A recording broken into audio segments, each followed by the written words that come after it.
దేవుడు అంటున్నాడు, నీవు కాని నీ కుటుంబము దేవుని యొక్క వాగ్దానము ప్రకారంగా పరిశుద్ధాత్మతో నువ్వు రింపబడాలి.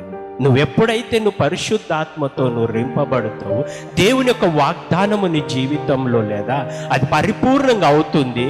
అదే నీ జీవితాన్ని, నీ కుటుంబాన్ని మార్పు కలుగుతుంది. నీ కుటుంబాన్ని నువ్వు మార్పు కొరకు నువ్వు ఎదురు చూస్తున్నావు. అయ్యో నా ఇంటిలో నా పిల్లలు మారాలని అనుకుంటున్నావు.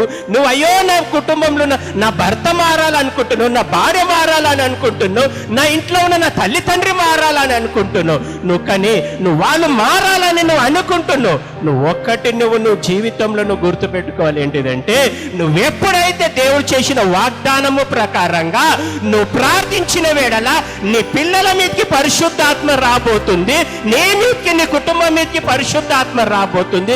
నీ ఇంటిలో ఉన్న నీ తల్లి తండ్రి మీదకి, నీ ఇంటిలో ఉన్న వృద్ధాప్యంలో ఉన్న వారందరి మీదకి పరిశుద్ధాత్మ రాబోతుంది. అందరూ పరిశుద్ధాత్మతో రింపబడిన నీ కుటుంబాన్ని దేవుడు ఏ విధంగా మార్చబోతున్నాడంటే, పరలోక కుటుంబముగా, ఆశీర్వదించబడిన కుటుంబంగా మార్చబోతున్నాడు.